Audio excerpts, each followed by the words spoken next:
Later on, I was working in intelligence. In Vietnam, I briefed General Brown about UFOs. When I was in 21st Air Force, in McGuire Air Force Base, I briefed General Glau about a UFO over Tehran, Iran, in 1976. The two F-4s from the Iranian Air Force had taken off and tried to intercept the UFO. And when they turned on their fire control systems, they immediately went out. All the electrical systems went out. The planes had to return to base. This was particularly significant because it was also picked up on satellites. In 1978, on January 18th, I was going into the base. Every morning I did the briefing to the General Staff, and I noticed that there are some lights off in the distance at the end of the runway there. And when I got into the command post, the senior master sergeant in charge said that there had been UFOs in the pattern all night. They're on radar. The tower had seen them. They gotten aircraft reports and so on. And that one had landed or crashed at Fort Dix. Fort Dix and McGuire are right together. And this is kind of like the Roswell of the East. But in any case, an alien had come off the craft and had been shot by a military policeman and apparently was wounded and was heading for McGuire. So for whatever reason, the aliens liked the Air Force better than the Army, perhaps because they're shooting at them. But in any case, our security police went out there and found him on the end of the runway dead. And they asked me to brief the General Staff, General Tom Sadler, and at the 8 o'clock stand-up briefing. And I said, I don't think I want to do this. You know, the General doesn't have a good sense of humor, and I'm not sure I believe this. So I did some checking, called the 438th Command Post, and everybody had pretty much the same story. And at 8 o'clock that morning, just before I went on, was going to brief this, and I was very worried about it. They said, don't brief it, that it's too hot, so to speak. That's pretty much my story, and I'm prepared to tell the story in front of Congress, and it is the truth. Now, because of this, I've stayed interested in UFOs, and I'm the Eastern Director of the Mutual UFO Network.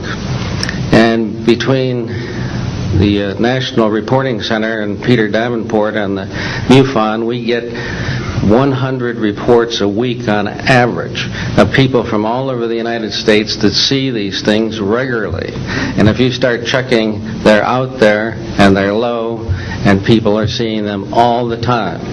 And these are highly qualified people, all of whom essentially give us the reports by email. Thank you.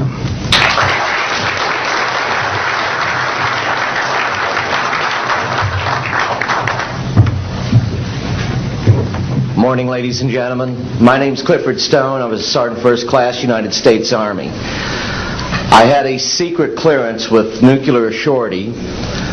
I could get the clearance that I needed to do whatever it was that was necessary for me to do at the time on special operations when I was called in on those. What I'm referring to here is that I was involved in situations where we actually did recoveries of crashed saucers, for lack of a better term, and debris thereof.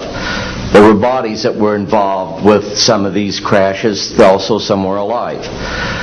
While we were doing all this, we were telling the American public there was nothing to it. We were telling the world there was nothing to it. I'd like to go into detail on some of the cases, about the nuts and bolts cases right here, but I will be available if you have any questions concerning my involvement in this.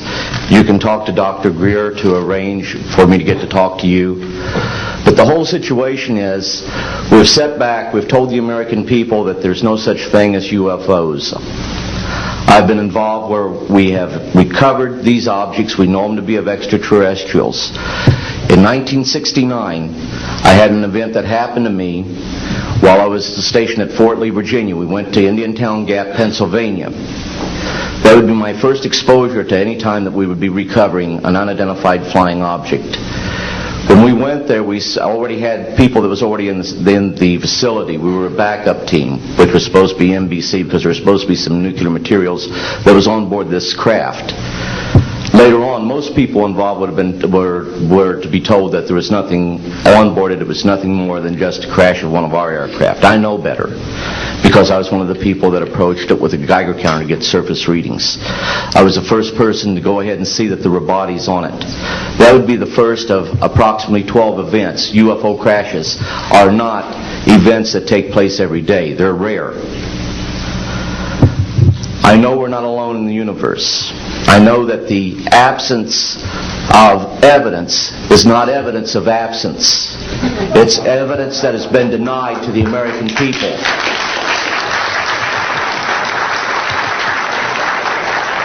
I stand before you today in my almighty God and I tell you this.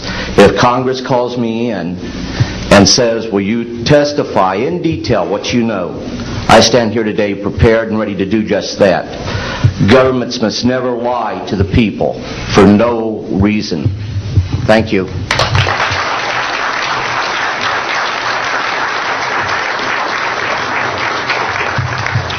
Good morning.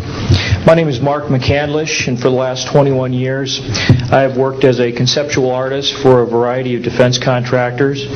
I've been involved in conceptual artwork or the production thereof for Rockwell on the X-30 program, and also on the high-step program. That's spelled HYSTP, means hypersonic testbed program. During the course of my career, I've twice had a secret security clearance. In 1967, while my father was stationed at Westover Air Force Base, the headquarters for 8th Air Force Strategic Air Command, I witnessed and watched through a telescope a UFO which hovered over a nuclear weapons storage facility for approximately 10 minutes and then departed with an acceleration approaching a bullet leaving a rifle barrel.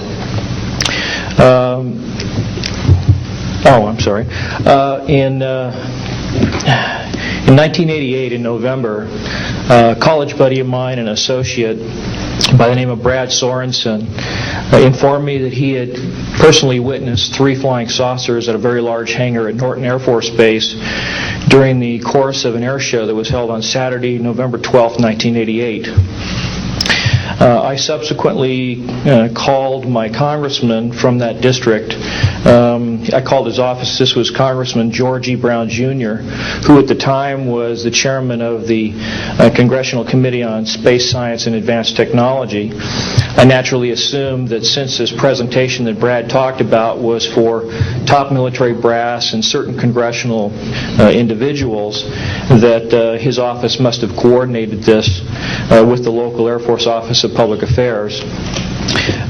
A male staff member in Congressman Brown's office not only confirmed the exhibit, but the fact that there were 3 discs at that exhibit. These discs were hovering off the floor without any visible means of support. They were referred to as alien reproduction vehicles, also nicknamed the flux liner because they used high voltage electricity. Let's see. To keep things short, this is a diagram that I made based on a sketch that Brad Sorensen did for me in rough form shortly after he had his sighting, and subsequently cleaned that drawing up and made it much more accurate. And that's the drawing that Dr. Greer is holding there now. Later on, I obtained photographs that were taken in 1967 by a military pilot, Harvey Williams, flying a C-47 for the Air Force at 12,000 feet, approximately 25 miles southwest of Provo, Utah.